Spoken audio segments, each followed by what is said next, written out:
Even if you're not a BRICS member, but you are aligned with the BRICS countries, you have the ability to use this bridge network, not just for the BRICS. That, to me, right there is the biggest development, period. And that's goes hand in hand with what Brazil, the chair for Brazil, is talking about. And that is a payment system that is independent of the SWIFT and independent of the dollar. You put it together, it's like a chessboard, right? You're setting your pieces up on the chessboard so that you're very close to, you're screwed, checkmate. Now, they haven't got to that point yet. But when all these vaults are built and all of this infrastructure, independent of the BRICS countries, including the BRICS countries, gains maturity, and the settlement system in gold really works, and using local currencies really works, this is something that no one is counting on. And I think it accelerates tremendously this payment system that over time disrupts the settlement in dollars and the reserve status of the Treasury, which is being replaced by gold. Andy opens by clarifying a critical point. BRICS is not launching a single unified currency like the euro. Instead, they're developing a unified settlement currency, aptly referred to as the unit. This concept, quietly agreed upon in principle by Dilma Rousseff, head of the BRICS New Development Bank and former president of Brazil, is game-changing. It's designed for settlement, facilitating trade among nations without relying on the U.S. dollar. This system was originally set to run on Enbridge, a cutting-edge cross-border payment network developed collaboratively by Thailand, Hong Kong, and the UAE, with significant technical input from the Bank for International Settlements. Enbridge could have seamlessly replaced SWIFT for international trade, settling transactions in just 7 seconds and reducing fees by 98%. However, just before going live, the BIS abruptly pulled the plug, allegedly under political pressure. The excuse? The system would allow countries like Russia to sidestep Western sanctions. This sabotage, Schectman notes, set back the initiative temporarily, but not for long. What he wants to do, he's calling for a unified settlement currency. Not a unified currency, but a unified settlement currency. And last time you and I talked, we talked about that in the respect of what is called the unit. The unit settlement currency was something that was agreed upon in principle by a lady named Dilma Rousseff, who was the former president of Brazil and the head of the BRICS New Development Bank, and Sergei Lavrov. I don't know if it was Lavrov or Sergei Glaziev, one or the other. I get mixed up sometimes with the two Sergeys because I want to talk about what Sergei Lavrov said here in a moment. But in any case, there was a meeting on the sidelines of their last meeting in Russia where she came out and said, we've agreed in principle to a new settlement currency called the unit. It will be traded over Enbridge. And Enbridge is the cross-border payment system that was developed by China, Thailand, Hong Kong, and the UAE in conjunction with the Bank of International Settlements Innovation Hub. Now, the Bank of International Settlements is the central bank, the biggest bank in the world, very powerful. And what they did at the 12th hour, in my mind, is espionage. In my mind, it's right out of a James Bond movie. And there's a man there who I believe his tenure just came to an end. His name was Augustus Carstens. He looks like Augustus from Willy Wonka grown up. Seriously, a big portly guy. And he says, yeah, we can't be involved with a cross-border payment system that would allow countries to circumvent Western sanctions. So we're pulling the plug at the 12th hour, embarrassing them. And it's as if he just realized that Russia was the R in BRICS at the 12th hour after 4 years of building this Chinese technology through the BIS Innovation Hub, which would have assimilated, so to speak, or integrated this technology into the system, which would have hopefully meshed with SWIFT as an example. So they got very angry and things have kind of gone dark for a while. If you've noticed, there hasn't been a lot of conversation around it.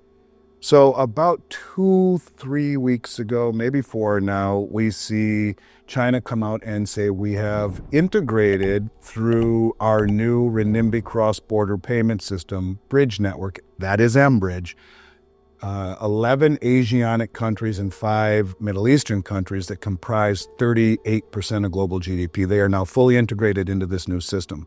This system, and by the way, those Asiatic countries, they're countries in Southeast Asia.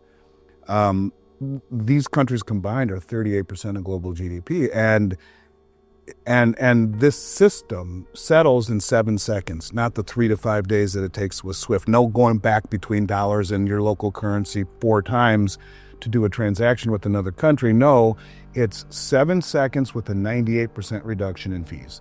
And so right now you have those countries already signed up to it. Now, I want people to think about something before I explain what Sergey Lavrov just said, because to me, the pushback against BRICS, Charlotte, is it's not big enough. And Daniela DiMartino Booth kind of said something like that here at the conference, and I think her and James Rickards got into a little bit of a tussle over it all. He disagreed with her. I do too, respectfully, because if you just focus on BRICS, I guess I could understand that. And okay, 10 countries, and even though they are a growing, a growing group of countries and legitimacy, is that enough to challenge the Western hegemony? Maybe to a degree, maybe not. But what got me into the BRICS to begin with was understanding the Belt Road Initiative and the Shanghai Cooperation Organization. Those two organizations alone, the SCO is the largest regional military and financial organization on the planet that comprises roughly 50% of human population and 35% of global GDP in and of themselves, all right? The Belt Road Initiative is 70% of human population, about 48 to 50% of global GDP. Now, there's overlap between the Shanghai Cooperation Organization and the Belt Road. But I want you to think about it this way. You add in the Shanghai Cooperation Organization, you add in the Belt Road Initiative,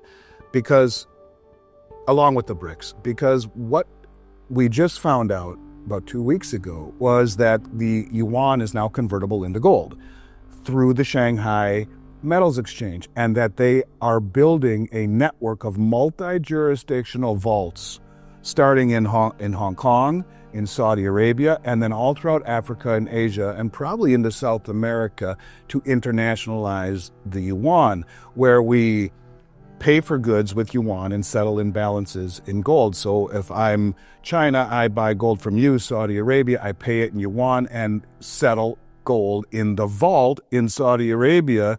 You can pull the gold right out of there.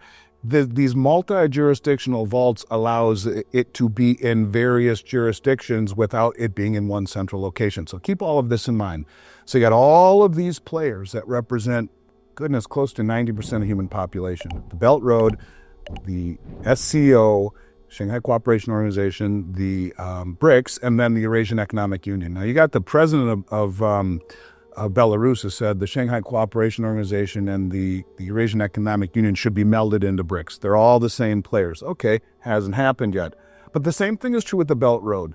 Largely underdeveloped, resource-rich, and China comes in and builds up the infrastructure, roads and bridges and maritime channels and railroads, and allows them to build gold and silver mines and oil refineries, and allows them to industrialize through their natural resources. They get a piece of it. All of this is in a thrust to develop not only the yuan, but in my mind, to set an infrastructure for the BRICS. Why do I say that? Because Sergey Lavrov came out 2 weeks ago, and no one is saying this. To my mind, everyone is saying what I'm saying right here. Vince Lancey has done an amazing job talking about this. But the one piece that everyone is missing is what Lavrov just said. He said that we will open this technology up to non-BRICS countries. However, it is not compatible with the dollar, the pound, or the euro. So think of it in terms of the Belt Road. Think of it in terms of the SCO and the BRICS. You are opening up this ability to settle in 7 seconds outside of SWIFT, and then settle imbalances. And by the way, that's in local currencies. And so if you have a currency and I have a currency, and we really never get to use it very much cross-border because we're always using dollars, now we get to use our own currencies, which strengthens our own monetary ecosystem. And it also inspires fiscal and monetary prudence. We have to be wise and smart in the way that we deal with our currency. Not too much inflation, not too much printing, not too much anything. We build our own infrastructure. We trade our local currencies over a bridge network that settles like that outside of SWIFT, settle imbalances once a month or once a quarter in multi-jurisdictional vaults in gold, which is replacing not the currency, but what backs the currency, like the Treasury. And these vaults will be like the skeletal system of a new financial matrix. So what I'm getting at is simply this. You now have a BRICS infrastructure that is growing. 48 countries have applied or expressed interest. 23 or so have officially applied, Vietnam being the last one to officially apply. Indonesia was just admitted. Mexico's there this year. You got all of this interest. But now, even if you're not a BRICS member, but you are aligned with the BRICS countries, you have the ability to use this bridge network, not just for the BRICS. That, to me, right there is the biggest development, period. And that's goes hand in hand with what Brazil, the chair for Brazil, is talking about. And that is a payment system that is independent of the SWIFT and independent of the dollar. You put it together, it's like a chessboard, right? You're setting your pieces up on the chessboard so that you're very close to, you're screwed, checkmate. Now, they haven't got to that point yet. But when all these vaults are built and all of this infrastructure, independent of the BRICS countries, including the BRICS countries, gains maturity, and the settlement system in gold really works, and using local currencies really works, this is something that no one is counting on. And I think it accelerates tremendously this payment system that over time disrupts the settlement in dollars and the reserve status of the Treasury, which is being replaced by gold. I think it's massive news, Charlotte. I really, truly do. In a surprise twist, Schectman brings up Donald Trump's reported plan to issue 50-year gold-backed U.S. Treasuries, a strategy first hinted at by economist Judy Shelton, a former Trump Fed nominee. She claims Trump told her he would unveil this new monetary instrument on July 4, 2026, the 250th anniversary of American independence. If true, this move would be the U.S. government's admission that the current fiat system is unsustainable. It would also mark a dramatic shift back toward hard money principles, a clear response to what BRICS is building. Schectman believes that we are already in the midst of a global monetary reset. Central banks are buying record amounts of gold. COMEX deliveries are at all-time highs. Treasury demand is waning. And BRICS CO and Belt and Road nations are building out an entire financial infrastructure to rival the U.S. dollar system. Based not on debt, but on physical gold and digital speed, this isn't theoretical anymore, it's happening. After 4 years of administration being too stupid to be stupid, this just puts stupid exclamation point. You should be extending the olive branch and finding ways to work cooperatively. Those are not tariffs. Those are sanctions. A tariff is something you put in place to protect your manufacturing. If I don't like what you're doing, Charlotte, and I say, you know what, if you keep doing, I'm putting 110% tariff on anything you do. That's not a tariff. That is a sanction. I'm threatening you. I'm not putting a tariff on to equal or level the playing field. What he is doing is accelerating and reinforcing the mentality that these countries have to begin with to get together. That is of a country that not only is being coercive and being combative and being a bully, but this is a country who we shine a light upon all of the irresponsible spending, right? And DOJ says we can get up to $2 trillion in savings, and they show Congress can't vote on it, they can't ratify anything, so they come to $80 billion in savings, right? That's a lot of money for you and me. That's 38 hours worth of spending in the U.S. government. So we're a government, they want to raise the debt ceiling to $5 trillion. There's going to be a $2.5 trillion deficit. There's tremendous infighting still between red and blue, and this coercion and our irresponsible spending, and on and on and on we haven't learned. And so we've pissed off the world. And so in my opinion, it's the wrong thing to do. Now, let me say this. I'd vote for Trump again. I voted for him. I'm glad he's here. I think we'd be in a world of hurt if it were the other way around. However, his actions, the previous administration's actions were too dumb to be dumb. This is almost like he's trying to foster in a reset the way the previous administration did. Piss everyone off enough so that they dump treasuries. Now, they're already doing it. They're already shedding treasuries. The Fed had to come in 2-3 weeks ago and buy $48 billion worth of treasuries, 3, 10, and 30 year. The Treasury had to come in 2 weeks in a row and buy $10 billion worth of longer maturity, 10, 20, 30-year treasuries, because the demand is waning. So these countries are shedding treasuries and buying gold. But if you realize we're too far down the rabbit hole, that we've created such a mess with our indebtedness, with interest rates that we suppressed forever, that we can't fix the problem. If we try to tackle inflation with higher interest rates, we blow up the system. If we lower interest rates and inflation gets too high, we ultimately lead to a place where rates go higher again through inflation. And we're at that point where we're damned if we do and we're damned if we don't. And I will say the one difference between this administration and the previous is that this administration knows it, because we've become a net importer of gold since November. We've imported pretty damn well near $100 billion worth of gold since November, that we know of.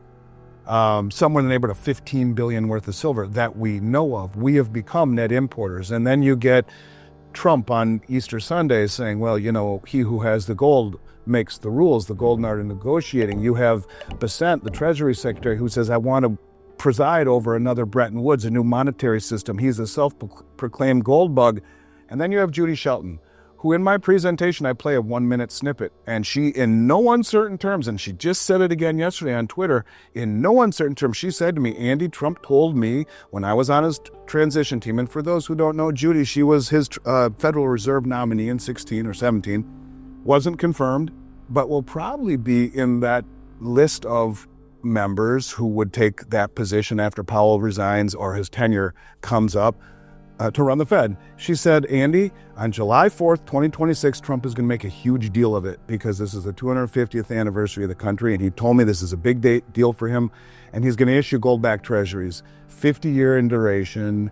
And, you know, later on we'll do shorter durations. But she said it on my video, and I play it for everyone in the audience, and she said it on Twitter again yesterday. Yes, I believe he will issue 50-year treasuries pegged by gold. Now, step back for a moment. I think someone said to him, if we don't do this, we're in big trouble. The rest of the world is accumulating gold and silver because the prices have been suppressed on COMEX and the LBMA for so long. They're gobbling it up, and if we don't do it, we're screwed.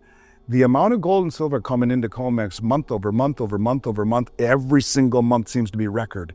The May contract just a month and a half ago was the largest delivery of both gold and silver in the history of the COMEX market. Who is buying all of this gold and silver? And most of it's leaving the COMEX. Where's it going? Who's taking it? And these are really big deals. So if you realize that that goes hand in hand with the central bank buying, I think someone got Trump's ear and said, not only do we need the gold and silver, but mathematically we're in trouble. And we do need a reset. And I would argue we're in the midst of that reset right now. But how do you reset the system without falling on the sword? Well, you find a villain. And how do you find the villain? Well, you incentivize everyone, all those mean countries who are being so unfair with us. I want to address that for 1 minute. Are they really being unfair with us? Because Triffin's dilemma says if you are the world reserve currency, you will always have a trade imbalance, period. You cannot provide the world enough dollars just through trade that they all need. So you have to export dollars, which means the dollar is strong, which means other currencies are weak, which means your manufacturing is non-competitive. So you send your manufacturing over to China and to Vietnam and to other countries who make things for you at half the price. And it's those countries who have used our dollars and bought our treasuries that have kept goods cheap, interest rates low, and asset prices high. That's the benefit we get for being the world reserve currency, amongst others. And if we think that we can then put tariffs on everyone else because it's not fair, think about it. Is it fair? We expect them all to use our dollar and to buy our treasuries. So what I'm getting at is they understand we're too far down the road. We can't raise rates or we blow up the system. We can't lower rates and inflate or we blow up the system. How do we get out of this indebtedness? How do we handle all of this massive debt load? Another $2.5 trillion added onto it now. Yeah, there's $37 trillion. But what about the $175 trillion that isn't on the balance sheet? Medicare, Medicaid, Social Security, government, military pensions, all of that stuff. How does that get paid for? So is he trying to get to a point where everyone says, screw it, dumps dollars, dumps treasuries, rates spike, stocks, bonds, real estate, the banks, the insurance companies are all inversely correlated to that? That's when you reset the system. You've brought back all of the gold, you peg a new system to gold, and you become more nationalistic rather than globalized. Now, I don't say that very often, but in my soul, I feel that is almost what he's trying to do. If not, his actions are too stupid to be stupid, because Vice President Vance talks about Triffin's dilemma. It's been written about on White House stationery, and he says, maybe being the world reserve currency isn't all it's cut out to be. And the Treasury Secretary says, I want to preside over a new Bretton Woods. Bretton Woods is when we took over the world reserve currency from the pound sterling after World War II. You put all these things together and you have to ask yourself, what is the right answer? I don't know. But what I will say to you is that gold is being, something very different is happening with gold globally. And I feel as though it's quietly being reintegrated into the monetary system. I really, honest to God, I do. It's wealth. And the biggest money in the world understands that, because you would not see the record month over month over month over month deliveries into the United States, let alone the record central bank buying for the last 4 years. So yeah, something big is happening, Charlotte, truthfully. Bigger than most of us, I think, understand, including myself. Please like and subscribe.